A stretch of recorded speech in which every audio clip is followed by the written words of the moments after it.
Hey guys, you welcome back to the session. आज मैं बात करने वाला हूँ यूनिफॉर्म सिविल कोड यानी कि यूसीसी के बारे में। गाइस, ये बेसिकली हमारी रिपोर्ट राइटिंग की वीडियो होने वाली है। इसके पहले की रिपोर्ट राइटिंग की वीडियोस अगर आपने नहीं देखी हैं देन प्लीज़ उन्हें भी आप वॉच कीजिएगा और अपना फीडबैक जो है वो हमें कमेंट बॉक्स में ज़रूर बताइएगा। अगर ये वीडियो आपको अच्छा लगता है तो लाइक और शेयर ज़रूर से कीजिएगा।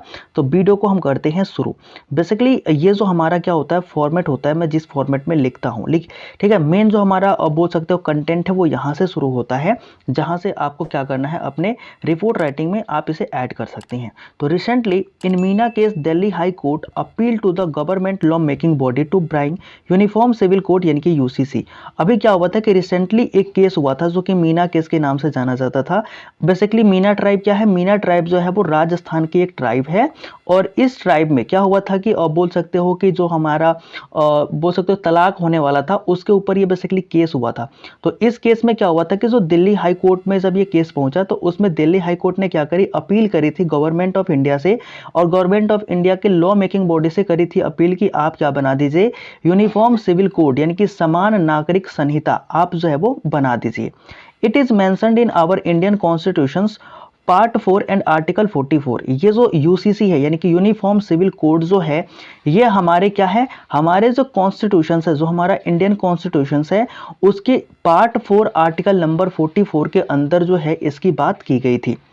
ठीक है, uniform civil code is a unique law for the all communities in India. मतलब क्या है इसका कि ये जो हमारा यूसीसी है यानी कि यूनिफॉर्म सिविल कोड है ये एक अद्वितीय नियम है जो कि सारे कम्युनिटीज भारत में जितनी भी जातियां जितने भी संप्रदाय रहते हैं सबके लिए ये एक बोल सकते हो कि यूनिक जो है वो लॉ हो जाएगा अगर इसे इम्प्लीमेंट गवर्नमेंट ऑफ इंडिया जो है वो कर देती है तो। ठीक है, अब नेक्स्ट क्या है हमारा, नेक्स्ट जो है वो हम देखने वाले हैं basically first time Supreme Court of India से in his decision in his Shah Bano case in 1985 to make UCC. अब पहली बार, ठीक है, पहली बार सुप्रीम कोर्ट ऑफ इंडिया ने क्या किया था कि अपना एक डिसीजन दिया था। किस केस में दिया था, तो शाहबानो केस में दिया था जो कि 1985 की बात है। शाहबानो ने क्या किया था कि बेसिकली एक केस किया था जिनमें इन्हें क्या किया गया था, तलाक दे दिया गया था। तो इन्होंने अपने तलाक के कंपनसेशन के लिए, बाकी जो जिंदगी बची थी उसके कंपनसेशन के लिए पैसे की डिमांड रखी थी। तो उसके ऊपर क्या हुआ था कि सुप्रीम कोर्ट ने फैसला सुनाया था और उस डिसीजन में सरकार से पहली बार कहा था कि भारत में क्या होना चाहिए, यूनिफॉर्म सिविल कोड जो है वो होना चाहिए। It was part of DPSP so it was not taken seriously by the government. ये जो है जो हम बात कर रहे हैं यूसीसी के यानी कि यूनिफॉर्म सिविल कोड की, ये क्या है बेसिकली कि हमारे डीपीएसपी यानी कि directive principle of state policy जो कि हमारे संविधान के पार्ट 4 में आर्टिकल नंबर 36 से 51 तक दिया हुआ है, उसमें ये 44th आर्टिकल में लिखा गया है। तो सरकार ने इसको ज्यादा सीरियसली नहीं लिया। आवर कॉन्स्टिट्यूशन से fundamental right is the supreme to DPSP. ठीक है, यानी कि हमारा जो संविधान है वो ये कहता है कि किसी भी व्यक्ति के जो मौलिक अधिकार है, जो फंडामेंटल राइट है, वो किसी भी directive principle of state policy यानी कि डीपीएसपी से क्या है, बड़े हैं। ठीक है, मतलब डीपीएसपी के चलते किसी भी इंसान के जो फंडामेंटल राइट है उनको हम नहीं छीन सकते। तो ये बेसिकली कहा जाता है हमारे कॉन्स्टिट्यूशंस में और कई बार इस पे फैसला भी आया है सुप्रीम कोर्ट का। तो इस वजह से जो यूनिफॉर्म सिविल कोड है इसको जो गवर्नमेंट ऑफ इंडिया है वो पूरे भारत में इंप्लीमेंट नहीं कर पाई है। तो क्या बात ये बचता है कि क्या ये यूसीसी है वो आज तक किसी स्टेट में भी लागू नहीं हुई। तो ये जो क्यूरियोसिटी है मैं आगे आपको बताने वाला हूं। देखो, अब बेसिकली क्या हुआ कि in 1986 prime minister mister Rajiv Gandhi dismissed the conservation of Muslim women तलाक in 1986। अब क्या हुआ था, जो हमारे उस समय के प्रधानमंत्री थे मिस्टर राजीव गांधी, कब की बात है, 1986 की बात है। ये 1984 में क्या बने थे, हमारे प्रधानमंत्री बने थे और 1984 की बात थी। ठीक, 1986 की बात थी। इस पे क्या हुआ था, 1985 में दिया था सुप्रीम कोर्ट ने डिसीजन। उसने सरकार से कहा कि भैया ठीक है आप क्या करो कि यूसीसी बना दो, मतलब यूनिफॉर्म सिविल कोड जो है वो बना दो। लेकिन राजीव गांधी ने क्या किया कि 1986 में, ठीक है, जो ये महिला थी जिनका नाम था शाहबानो, ठीक है, शाहबानो जो महिला थी उनको क्या किया था, सुप्रीम कोर्ट ने बेसिकली कहा था कि ठीक है जो मतलब इनके हस्बैंड थे वो इनको कंपनसेशन देंगे, मतलब इनको रुपए देंगे। लेकिन जो राजीव गांधी ने क्या किया था कि जो सुप्रीम कोर्ट का डिसीजन था उसे डिसमिस कर दिया, उसे खारिज कर दिया, और उन्होंने क्या किया, एक लॉ जो है उसको बेसिकली बना दिया, जो कि बोला जाता है कंजर्वेशन ऑन मुस्लिम वुमेन तलाक इन 1986। ठीक है, यानी कि जो मुस्लिम महिलाओं के तलाक के संरक्षण का अधिकार था, जो नियम था, उसको क्या किया, इन्होंने हस्तक्षेप किया, और मतलब बेसिकली ये कहा था कि जो मुस्लिम लॉ है, ठीक है, मुस्लिम लॉ में जो चीजें लिखी हैं वही माननी होंगी। मतलब मुस्लिम लॉ में क्या है कि बेसिकली अगर तलाक होता है तो वुमेन को जो है वो कंपनसेशन नहीं दिया जाता है। तो सरकार ने जो है वो एक तरीके से मुस्लिम को सपोर्ट किया। तो इस तरीके से उन्होंने क्या किया कि जो एक सेकुलरिज्म, ठीक है, जो हमारी कॉन्स्टिट्यूशन है वो क्या बताती है कि India is a secular country, तो ये जो सेकुलर कंट्री है इस चीज को हम देखें तो ज्यादा इंप्लीमेंटेशन नहीं हुआ था। और यहां से क्या हुआ था, जो भी कुछ हुआ, बस ये जानो कि क्या हुआ था बेसिकली कि जो मुस्लिम वुमेन एक तरीके से उन्होंने क्या किया था कि केस किया था। केस करने के बाद सरकार कोर्ट ने कहा कि ठीक है, इनको जो है कंपनसेशन दिया जाए, और सरकार से बोला कि तुम यूसीसी बना दो। लेकिन ये क्या है कि ये डीपीएसपी का पार्ट है, और फंडामेंटल राइट जो हमारे हैं वो डीपीएसपी से कहीं बड़े हैं। तो सरकार ने जो है वो डीपीएसपी के पार्ट यानी कि यूसीसी को कंसीडर नहीं किया।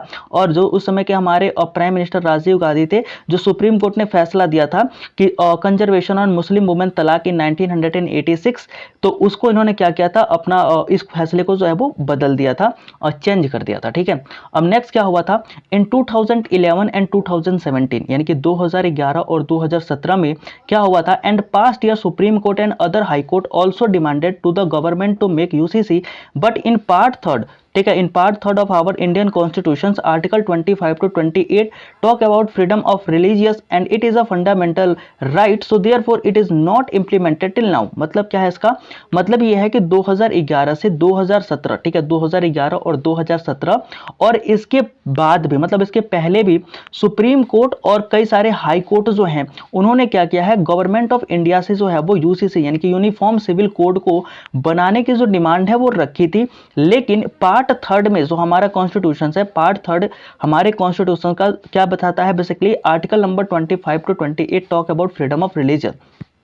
मतलब क्या है कि हमारे जो कॉन्स्टिट्यूशन का पार्ट थर्ड है उसका आर्टिकल जो 25 से 28 है वो क्या बेसिकली बताता है, वो बेसिकली हमारे धर्म की स्वतंत्रता को रिफ्लेक्ट करता है और बताता है।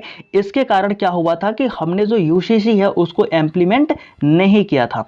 It is a fundamental right to therefore it was not implemented till now. और ये जो हमारे आर्टिकल नंबर 25 से आर्टिकल नंबर 28 है ये पार्ट थर्ड में दिए गए हैं, और हम सबको पता है कि पार्ट थर्ड में हमारे क्या है, फंडामेंटल राइट है। तो पार्ट थर्ड में होने के कारण जो हमारा फ्रीडम ऑफ रिलीजन है इसके पार्ट थर्ड में होने के कारण, या फिर बोल सकते हो इसके फंडामेंटल राइट होने के कारण आज तक हमने क्या नहीं किया है, यूसीसी को जो है वो इंप्लीमेंट नहीं किया है। क्या ये आगे इंप्लीमेंट हो सकता है, तो हम बोलेंगे बिल्कुल हो सकता है। कैसे हो सकता है, कोई एग्जांपल दो, तो हम एग्जांपल भी देख लेते हैं।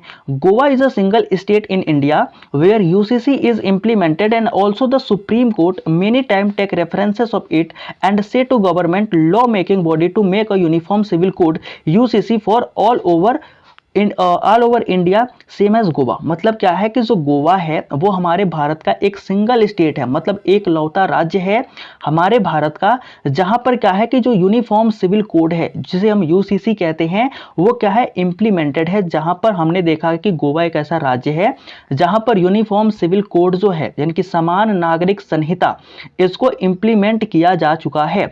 And also the supreme court, और सुप्रीम कोर्ट ने भी क्या है कि कई बार इस चीज का रेफरेंस लेकर के सरकार को समझाया है, सरकार को बताया है कि अगर गोवा जो है वो यूसीसी को इंप्लीमेंट कर सकता है तो आप क्यों नहीं कर सकते। ठीक है, तो UCC implemented and also the supreme court many time take references of it, मतलब कि सुप्रीम कोर्ट ने कई बार इसका जो है वो रेफरेंस लिया है। एंड से टू गवर्नमेंट लॉ, और कई बार जो सरकार की जो गवर्नमेंट लॉ मेकिंग बॉडी है उनसे ये कहा है कि यूनिफॉर्म सिविल कोड जो है वो पूरे भारत के लिए एक साथ इंप्लीमेंट करा जाना चाहिए, यानी कि पूरे भारत में एक ही कानून होना चाहिए जो सभी धर्म के लोगों को क्या होना चाहिए, अब मानना चाहिए। ठीक है, इससे क्या होगा, इससे हमारे देश की जो यूनिटी है वो बढ़ेगी। लेकिन दिक्कत क्या है कि हम भी जानते हैं कि जो हमारा भारत है वो विभिन्न प्रकार के, ठीक है, विभिन्न प्रकार की जातियां, विभिन्न प्रकार के कल्चर हमारे भारत में रहते हैं। तो अभी तो हम बोलते हैं डाइवर्सिटी इन यूनिटी, यानी कि हम अलग अलग होते हुए भी एक हैं। ठीक है, तो इसका सरकार को खतरा रहता है कि कहीं अगर हम यूसीसी को इंप्लीमेंट करते हैं तो क्या हो सकता है कि जो हमारे हमारी यूनिटी है वो और टूट सकती है। ठीक है, तो आई होप कि आपको जो सेशन है वो पसंद आया होगा। If you like the session please do like and do share with your friend and do subscribe our channel also. Telegram पे आप हमारे साथ जुड़ सकते हैं, डिफेंस स्टूडेंट कम्युनिटी को आप सिंपली सर्च करिएगा, आप हमसे ज्वाइन हो सकती हैं। Thank you for attending the session guys, मिलते हैं नेक्स्ट वीडियो में। लेकिन हाँ, उसके पहले आप क्या करेंगे, नेक्स्ट टॉपिक को कमेंट करके कमेंट बॉक्स में जरूर से बता देंगे। ठीक है, तो मिलते हैं नेक्स्ट सेक्शन में, तब तक के लिए जय हिंद।